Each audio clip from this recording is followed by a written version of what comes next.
We are Top Hat Consulting. We appreciate you seeking our assistance in evaluation of your current situation regarding your brand Restasis and the arrangement you made with the St. Regis Mohawk Indian Tribe. I'm Nathaniel Diamond, and these are my colleagues. Alex Overdyking, Megan Christopher, Regis Steiner. And today we'll be providing a legal, financial, and ethical analysis of this case. We will also provide a sustainable course of action for your company going forward. But first, we'll begin with a brief introduction to the case. Restasis is Allergan's second largest brand in terms of revenue.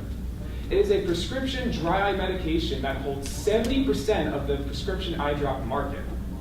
Last year, it brought your company nearly $1.5 billion in revenue. It is composed of an immune-suppressant drug, cyclosporine, and castor oil.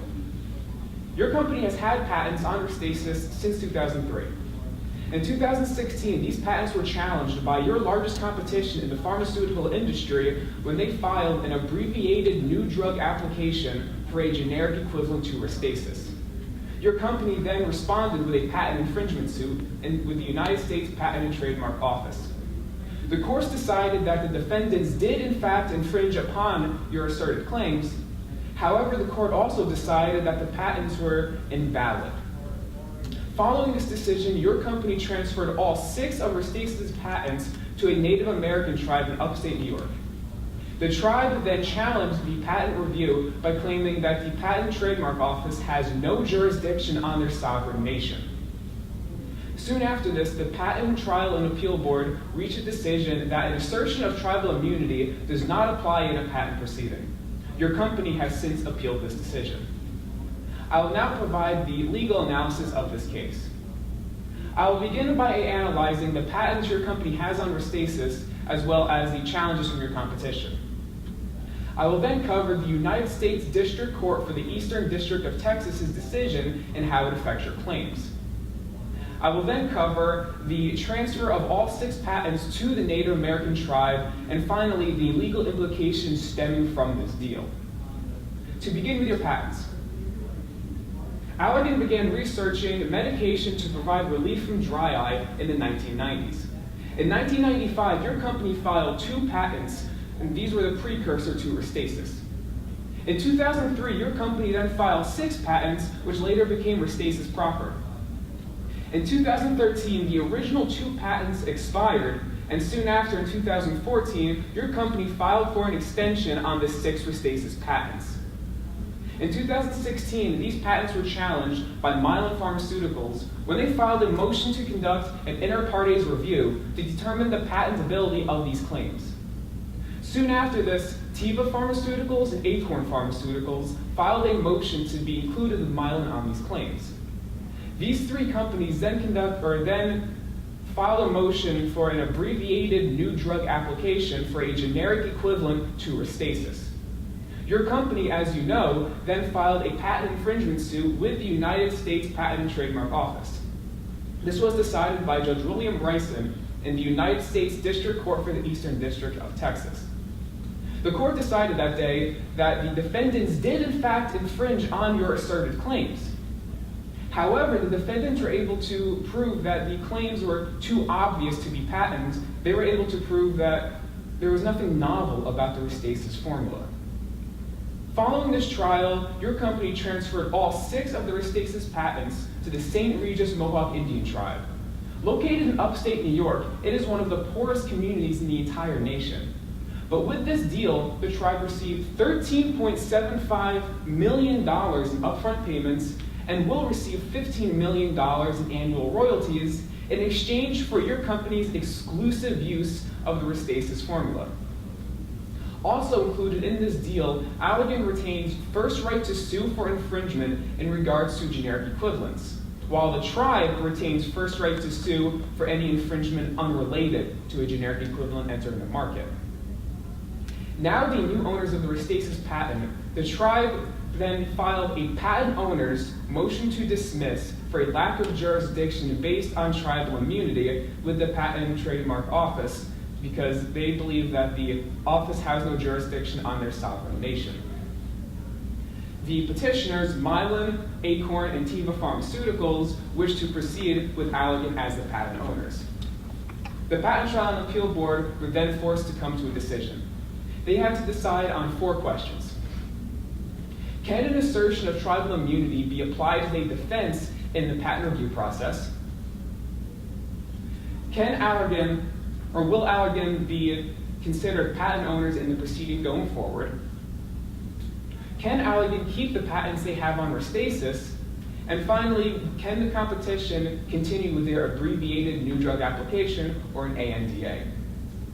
On February 23rd of this year, the Patent Trial and Appeal Board reached a decision. They decided that an assertion of tribal immunity does not apply in an IPR proceeding. They also decided that the tribe cannot even be considered owners of the Restasis patents.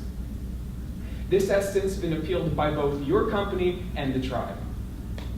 Not long after this decision was reached, the Preserving Access to Cost-Effective Drugs Act was introduced to Congress. The PACE Act, if passed, plans to address a few aspects of this deal to prevent this style of arrangement from happening again. Chiefly, these aspects are to deny the use of sovereign immunity in a patent review process, and to allow the Patent Trial and Appeal Board to determine their own jurisdiction, where it begins and where it stops. As a result, both principles that you believed would take you through this deal were denied. An assertion of tribal immunity cannot be applied in an IPR proceeding to determine the patentability. And furthermore, the tribe could not even have been considered owners of the Restasis patents. Between the board's decision and the possible enactment of the PACE Act, we believe the risks are far too high for your company to continue pursuing this deal. We believe that in order to mitigate these risks, your company needs to follow an alternative course of action. I will now turn it over to Alex, who will provide the financial analysis. Thank you, Nathaniel. There is no argument that Restasis is a money-making machine for your company. Between 2009 and 2015, Restasis generated $8.8 billion in sales in the United States. In 2016, revenues from the drug were $1.488 billion, around 10% of your total $14.57 in annual revenues. In 2017, Restasis generated $1.474 billion, while total Allergan revenues increased to $15.94 billion. We realize that Restasis makes up a considerable portion of your total revenues, and we do not want to sacrifice this. We are simply recommending that you distribute the drug as over-the-counter instead of prescription. Although it may seem like this move will cause your company to lose money, I will describe the benefits and revenues that you will see. Over-the-counter medicine is a popular and convenient way for consumers to treat minor illnesses. Since 1976, more than 700 products have made the switch from prescription to over-the-counter.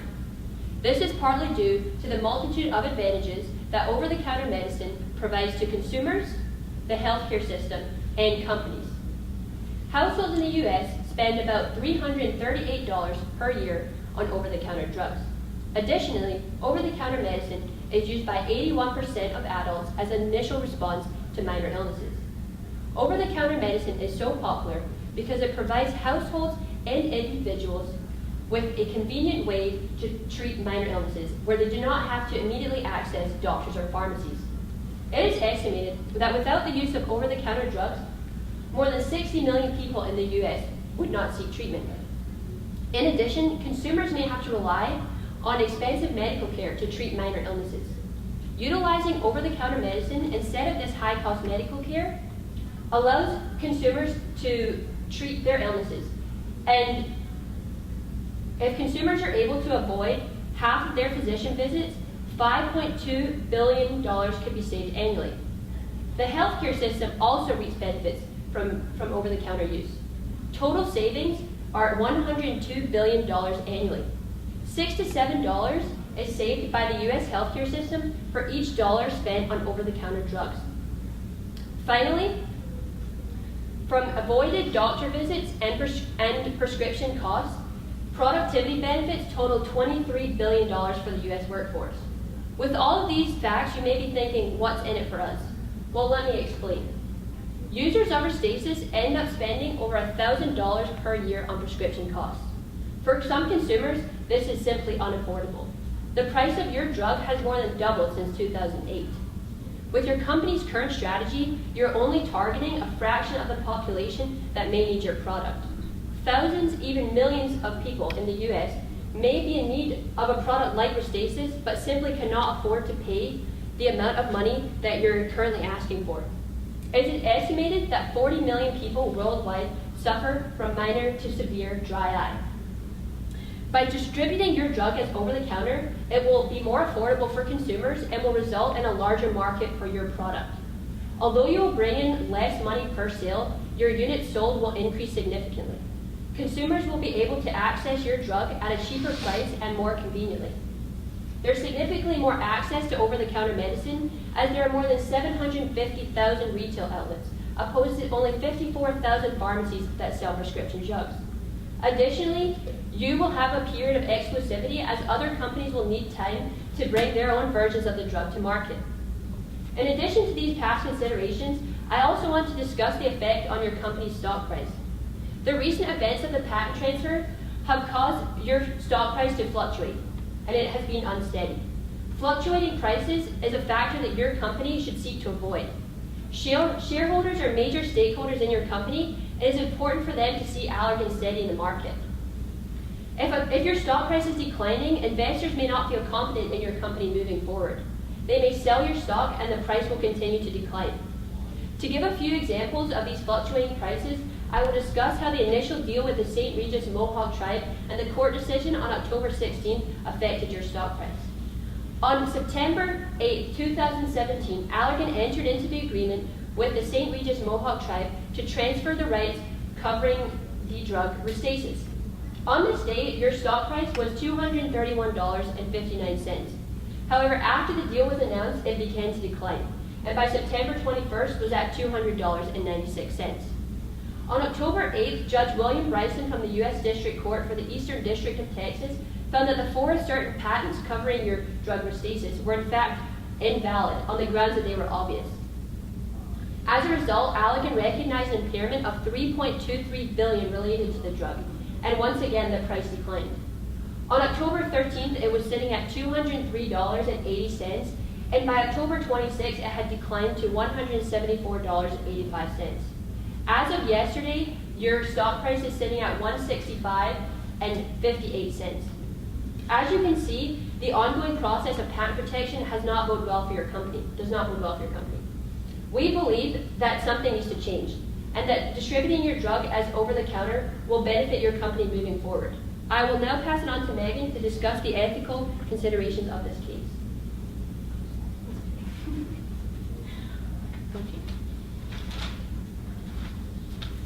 Well, thank you very much, Alex. So I will go through the ethical implications complicating this case. I want to start out by saying Allergan has established a really great ethical reputation in the past couple years. It started when you appointed your new CEO, you, Mr. Saunders, in late 2014, early 2015. As soon as you were appointed, you spoke out against one of your biggest competitors, Mylan, against their 500% EpiPen price increase. It's a practice typically called price gouging. You promised consumers you would never participate in price gouging, and you want to limit your price growth to single-digit % increases and no more than 1 per year. You even furthered your commitment to your consumers by creating a social contract, promising consumers the accessibility and the stable pricing of your medications, and also committing as a company to life-enhancing innovations. This was a very difficult deal to run an ethical analysis on because the conclusion wasn't quite clear. This is the first time in several years Allergan has been the center of an ethical dilemma. Additionally, there's no clear right or wrong answer. On a smaller scale, it's a win-win for Allergan and the tribe. The tribe gets a steady stream of income for their impoverished community, and Allergan gets indefinite use of their blockbuster drug. But on a larger scale, it sets a dangerous precedent for the industry and undermines the entire IPR process. So when we were going through our ethical analysis, we decided to look internally at the standards and values that you set for yourself as a company, specifically at your code of conduct and your social contract that you make consumers. And we found 3 specific areas that this deal violates. With your code of conduct, it violates your stand on human rights and fair competition. With your social contracts, it violates the promise that you've made to your consumers on accessibility and stable pricing. We'll begin with fair competition. In your code of conduct, you say, we want to win business and maintain patients' trust based on quality and the merit of our products, not because of unfair business practices. We support the free and open market and strive to always compete fairly.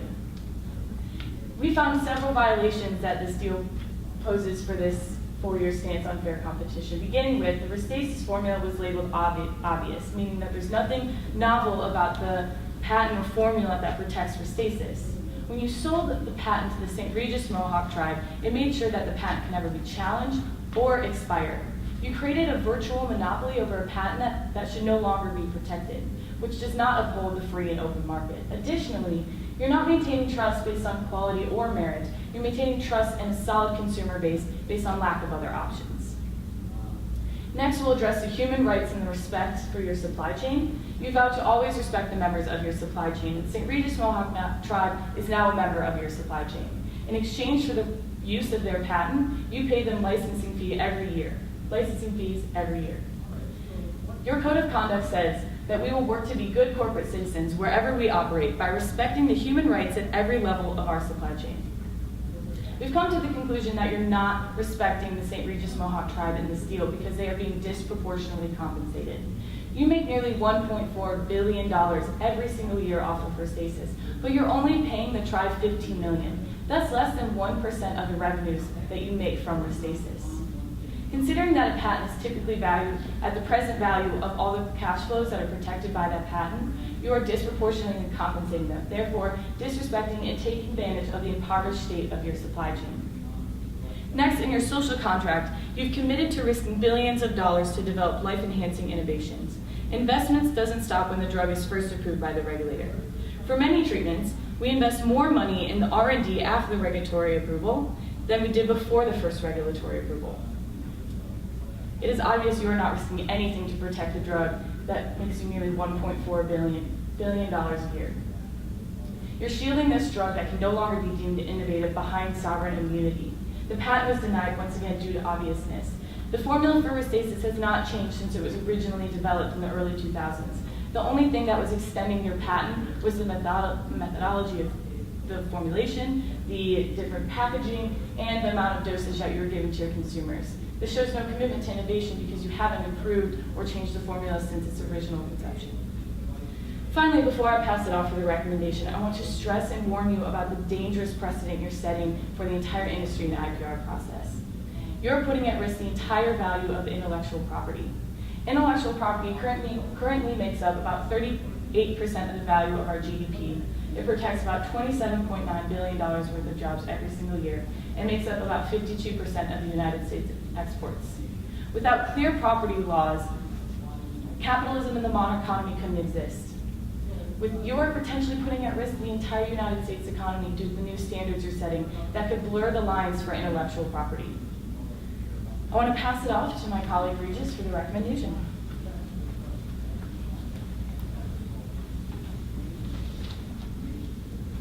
Thank you, Megan. Allergan has embodied the characteristics of what it means to be an ethical pharmaceutical company over the last several years. Ever since you took over, Mr. Saunders, in early 2015, you've dedicated yourself to running an ethical company. You began by shying away from double-digit price increases, and you significantly expanded your CSR program. Although we commend you on the work you've done thus far, we must talk about the future of your blockbuster drug, Restasis. Restasis has made billions of dollars over the last few years, as we know. However, the recent controversy over Restasis and its patent protection has caused severe public relation and ethical issues. With several steps, we believe we can maximize the company's profit while also keeping the ethical integrity of the company intact. Our recommendation boils down to 3 simple courses of action.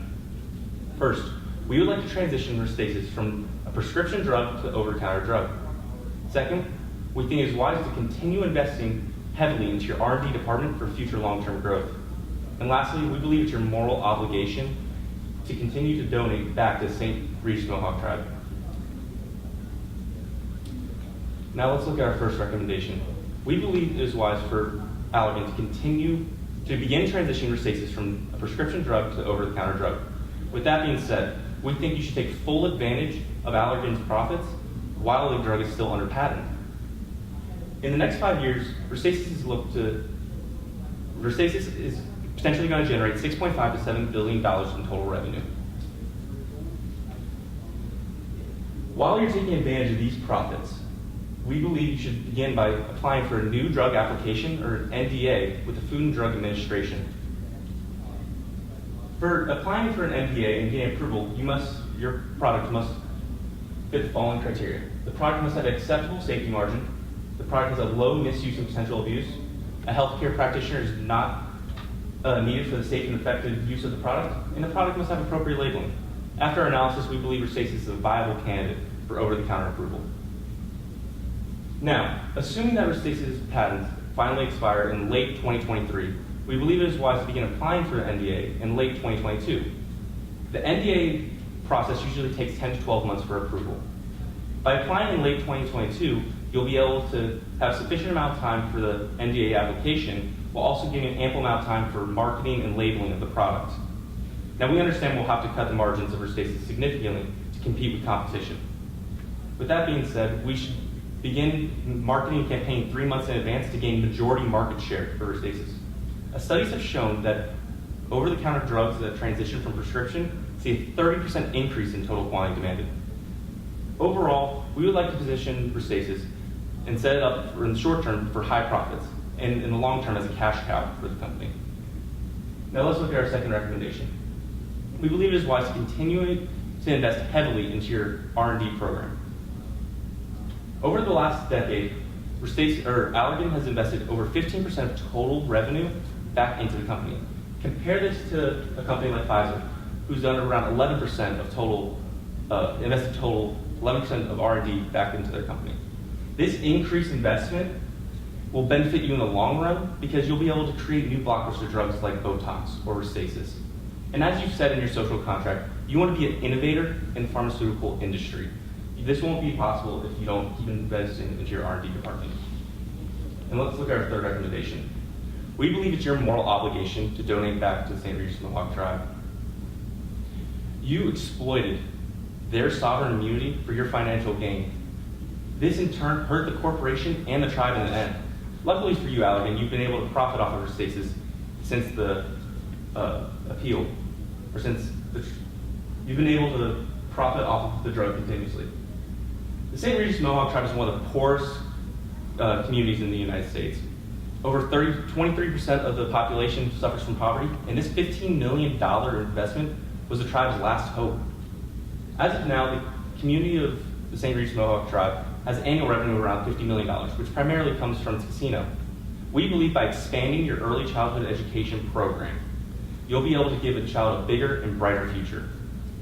This $15 million donation is already a planned cost that you are going to use for your first installment of the patent deal. This sunk cost will then be used to invest into the early childhood education program and better the community as a whole. A study done by the Child Parent Center in 2000 showed that investing in a child's early childhood education has profound effects in the future. The study included a 6.8% increase in high school graduation rate and a 4% increase in college attendance rate. With that being said, if Allergan plans to donate this $15 million into the program, they'll be able to receive positive public relations while truly helping a struggling community. So let's look at our overall conclusion. Our recommendation overall should benefit all shareholders and stakeholders involved. Restasis should see continuous profits over the next 5 years, around $6.5 to $7 billion. After that, transitioning to over-the-counter, they'll have to cut their margins. We understand that. Luckily, the growing consumer market should make up for it, and you'll still be able to profit or bring over $500 million in total revenue. Allergan will finally be able to appeal to all 42 million people worldwide that suffer from minor to severe dry eye due to this decrease in drug price. Our second recommendation is to continue stable investment into their R&D department. By investing 15% in their R&D department, you'll see a significant increase in revenues by 2020 due to this investment now. And like I said before, Botox and Restasis weren't possible if it wasn't for this increased R&D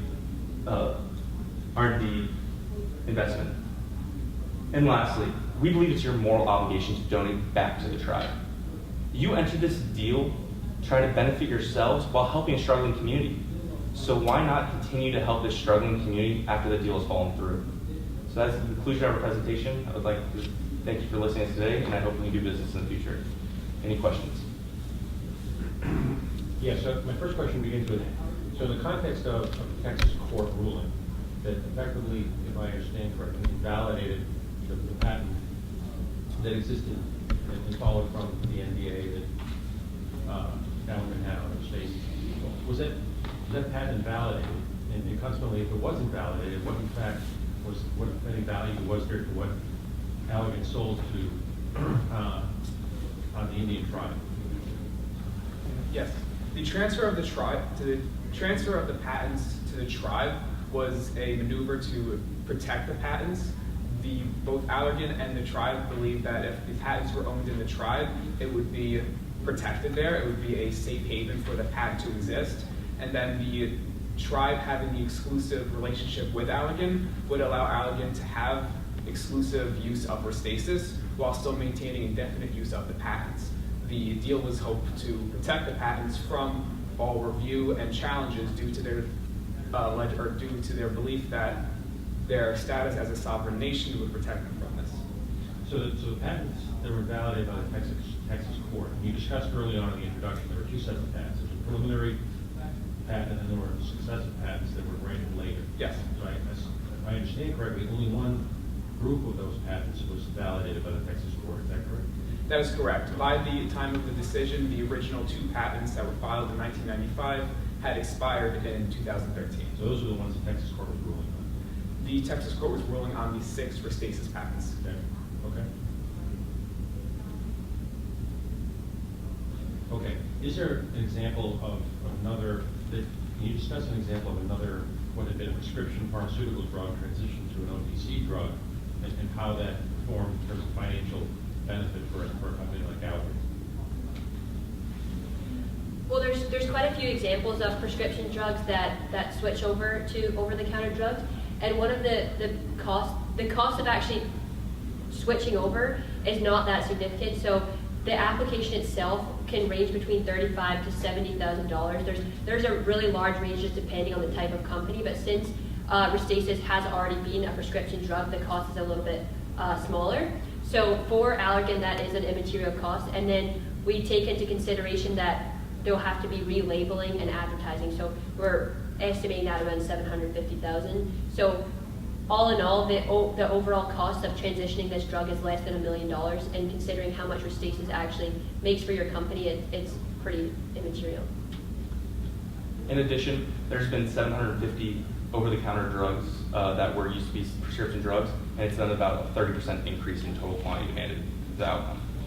Okay. And what's required for a drug to be offered versus a pharmaceutical, then a version to be offered as a over-the-counter drug? Do we know what that will involve in terms of the change or reformulation? Formulation, in my understanding, that won't have to change at all. It's more just the labeling of the product and like the 4 criteria that I went over. Say potential misuse and abuse. So if you have a heart problem, some people might, we can't have over-the-counter drugs. Certain prescriptions might be too strong to take, and people might misdiagnose themselves. So if that was an over-the-counter drug and they use that, that could harm themselves.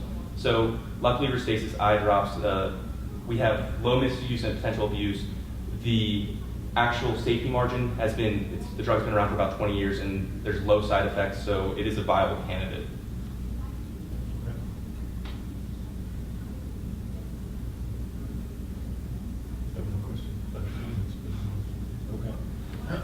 And in terms of the ethical element of the partnership you established with the tribe of Pacific North, are there other examples of corporations leveraging similar type partnerships, and the outcome of this partnership similar or different from those other examples?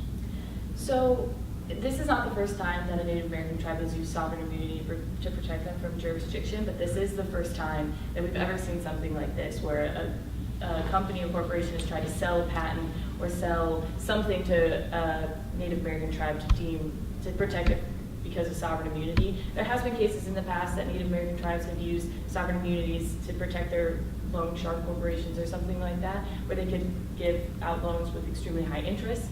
without having to get in trouble with the Federal Bureau that protects consumers from these type of loan sharks. They have used sovereign immunity to protect them from several cases, but in this specific case, it's kind of interesting how it came to conception. There was a lawyer in Texas who kind of came up with the idea and shopped both sides of it. He picked Allergan because he noticed that they were in trouble because of the patent expiration and the deals with the lawsuits with Mylan, and then he also shopped to find one of the most impoverished Native American communities. So he kind of initiated the deal between the two, and this is the first time we've seen this kind of legal loophole in history, and that's kind of why it might set a very dangerous precedent ethically and for the entire patent office and the trademark system. So. I have a question. In the purchase and sale of Allergan to the tribe, were there any conditions related to future, the state of the patent, or whether it went to an over-the-counter product? Was there any language in the contract in the purchase and sale addressing that, and the tribes, whether they were had to agree to such a move or not? Yeah, so in the contract, the specific language says that the contract would only uphold and the tribe can continue the ownership of the patent if the patent could not expire, so while it was in use. So if they had decided that the patent could no longer be protected past 2024, the deal would fall through. Additionally, another part of the contract was that Allergan is the sole person who can use the licensing agreement to get the formula and the patent protected by the tribe. So if they were to try to sell, turn around, and let another corporation use the patent protecting the formula for Restasis, that the deal would fall through. So the motion to move it to an over-the-counter drug would invalidate the contract because it's no longer a prescription drug. That's why in our recommendation, we recommended that you still give back to the community because this deal is not going through. Because there is an appeal, but it looks like, as Nathan mentioned before, that this deal may not be able to go through because of the PTAB decision and an act that's going through, that you can't sell a patent to tribes to protect it by sovereign immunity. So the legal aspect of it is that this deal might not go through, which would invalidate the contract, which would make the deal couldn't go through. Does that properly answer your question? Yeah, no, I appreciate it's a complicated issue. I am just wondering, when the tribe entered into the contract, if they did not anticipate that the drug may not be patented to 2024, protecting them, and that was their business decision in negotiating the contract up front. It was in the original contract that the patent had to be viable and it had to be a valid patent and protected. So, they did know up front, but I don't think either Allergan or the tribe expected the PTAB decision and the PACE Act to go through the way that it is.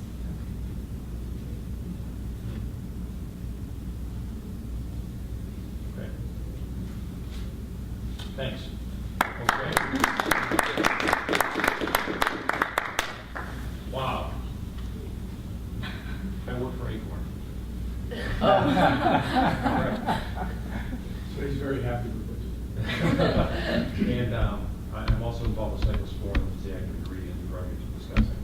So I'm just familiar by virtue of working for a pharmaceutical company with some of the topics. A good discussion of ANDAs and NDAs, which are not necessarily a trivial topic. Cyclosporin is an API, what's known as an active pharmaceutical ingredient. So using API in a drug like statin is significant for the reason that if you're going to reformulate, which you have to reformulate to be an over-the-counter drug, you basically got one of two options. You've either got to change the concentration of the API, you've got to reformulate it entirely, or you've got to replace the API with another acceptable ingredient to be deployed as an over-the-counter drug. Anyway, so the other part is I've also worked in R&D for about 20 years, and patent law is complicated. That's the understatement of the day. So the presentation of the topics and the legal ramifications of patents is complex. So it is a complex but provocative case that you chose in terms of what you turn around and patent. I was very curious, and thanks for discussing it, how this idea came along, and I deliberately withholding adjectives, of establishing this relationship with an upstate New York Indian tribe. That's creative. So that was interesting as well. Yeah, wow, this is a very complex, fascinating case, certainly. Okay, a couple of things about your recommendations, which I think this is a good slide. Thanks for leaving it here. Just when you present, particularly what are complex topics, the two things you can do that are most helpful, despite how much your audience may know, is to really cut right to the chase. Okay, simplify and standardize and align your approach to how you're going to deliver that message. It's especially difficult with the less time you have and the less well-versed your audience is understanding your topic. So in the context of this and future presentations, always start with, what is my message, what am I trying to deliver, and really drive home what your recommendations are and why, and simplify and drive and focus on that approach. It really helps differentiate between confusion and complexity and what really are the actionable recommendations that effectively we're paying you for. Okay, so that would, in the context of board consultant relationship, I think you guys did a good job of working to do that, while at the same time having a lot of peripheral and complex, if not unique elements to the case of what was going on. You also don't know that you're going to have people in the audience who are familiar with the industry in a variety of ways. And the gentleman to my right is a physician, so he'll have his own comments on things.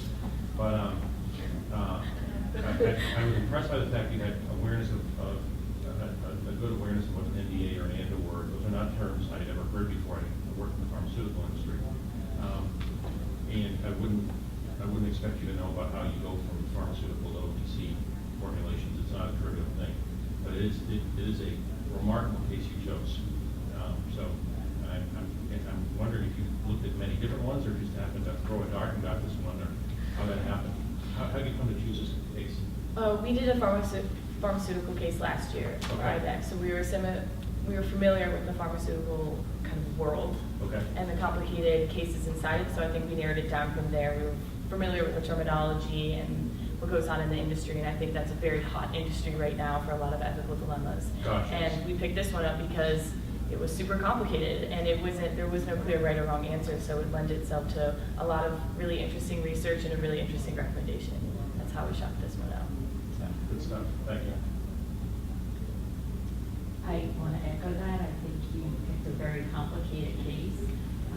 I'm a nurse and a lawyer by background, and I currently serve as a chief compliance officer for a healthcare company. So we picked the right crowd. Well, I'm just giving you context. Yeah. I will say, I echo. This is I was not aware of this case, so I found it fascinating. I think I would echo the comments offered as far as presentation. I think you each did a nice job. I will say, even though I'm a lawyer, I found even the legal portion of it complicated, and so I think thinking about as you go forward and you do this, think about, you got to pretend your audience knows nothing, and sometimes you feel like, I know when I present it to the board, sometimes I feel like, gosh, I'm dumbing it down, and these are incredibly bright people, but they don't know the area as well as you do, and you've obviously studied this case inside and out, because honestly, when asked questions, you responded very quickly and knew all the details of the case, which shows that you really know it. But just remember, your audience doesn't know it as well as you. So that's one just advice I give, thinking about that going forward. I will say the financial part, I think you hit some really key points that were really helpful, like for me, understanding it as to, you have a window where you can capture the market and actually improve your revenue overall, which was great. On the ethical portion, you did a really nice discussion of the ethics of it, and I will say on the recommendations, I appreciated it. I think to Kevin's point, in the beginning of the presentation when you started, it might have been helpful to kind of just give a quick overview? I know you gave us an executive summary, but kind of a roadmap of where you're going to go, a little more detail. Because then at the end, when you started talking about investing money back into R&D and about providing education to the tribe, I was like, where did that come from? Why are we giving back? They got over $13 million to begin with on this deal, and we're getting annual revenue. So, and that's a business deal, but I understand where you came from, after the discussion. So that was helpful. So I guess in full disclosure, I was a surgeon. I also was a chief compliance officer. And I was in academic medical center. That being said,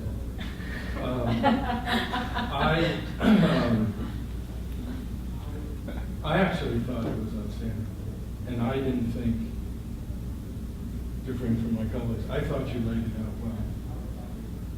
I also was impressed that a number of questions popped up in my mind, but each of you answered them as the presentation went along. So when it came to the end, I had more questions answered. I also like the way that you made the case, at least as I was watching it. Here, Allergan, you did this, and now let's show how you hurt yourself. You shot yourself in the foot. Here's the graph. And if it keeps going, you're going to hurt more. So we're going to tell you now how to get out of it. I also like the fact that when you address the ethical issues, you really didn't address the ethics of it. You basically said, Allergan, this is what you told the public, and now we're going to show you why you haven't done what you said. This is all about what you said, and we're going to show you how you can come back and do what you said. That being said, I would make a couple of recommendations.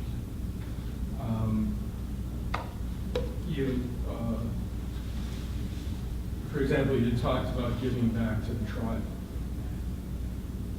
It's really nice that that's a nice thing to do. What I would have been more forceful about, if you give back to the tribe, this will raise your public image as Allergan, as a committed member of supporting the First American community. Just to say that you have now something you can, not that you have a public relations, but make it very strong. I would also, whatever you want to say about general community, the health of the United States and its business, that could go first.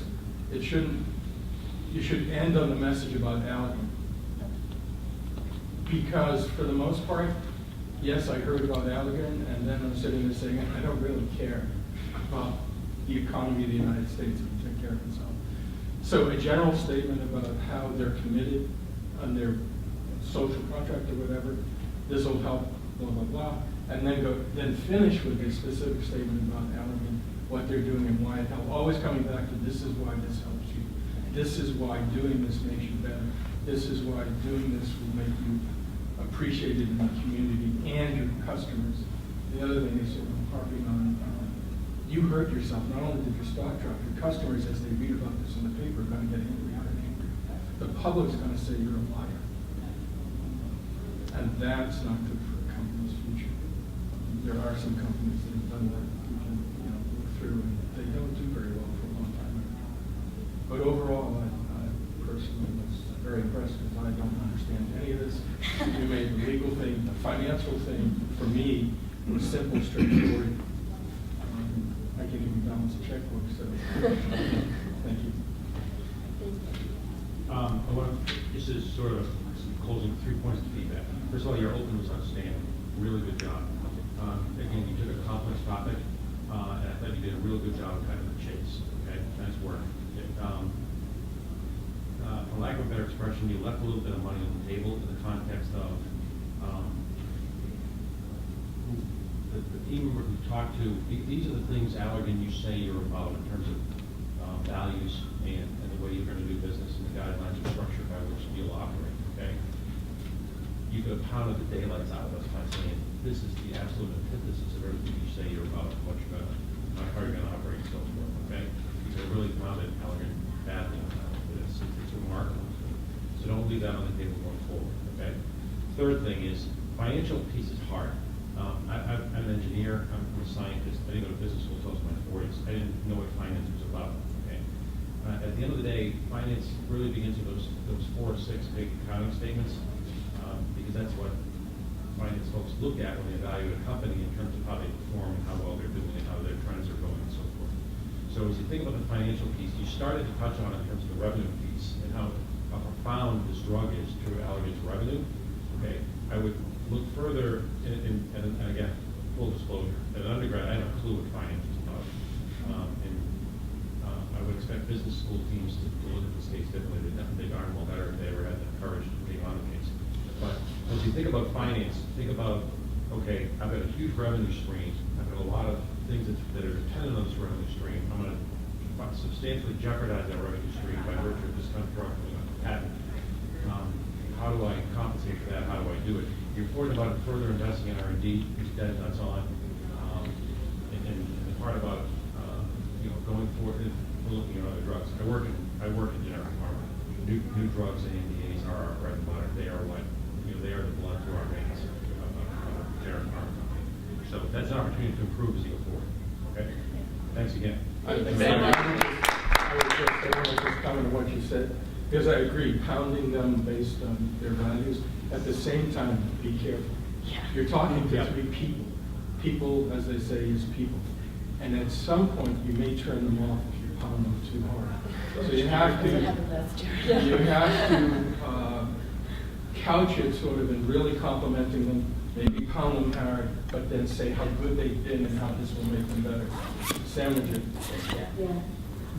I just can tell you from experience, pounding them in the newspaper may be a good thing if you write an article about the newspaper, but pounding them directly, it's a touchy road to walk.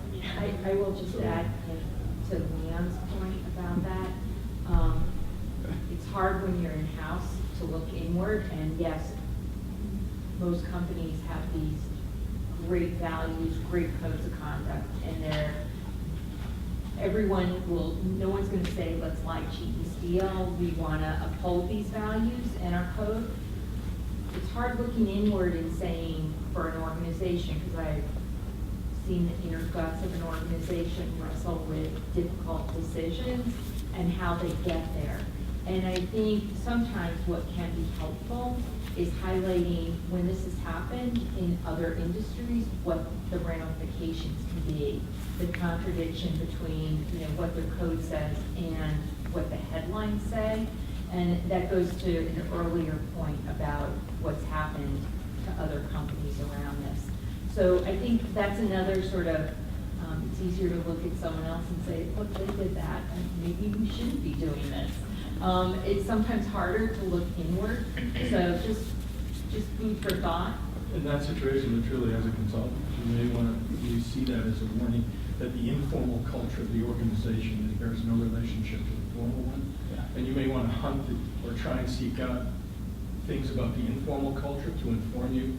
Because if you start talking about this to a company which really, in fact, doesn't care, it won't go very far. So it may be a warning the informal culture is also unhealthy. And that's where boards, that's what boards are for. That's right there. Really good. Thanks, guys. Thank you so much. Thank you. Thank you.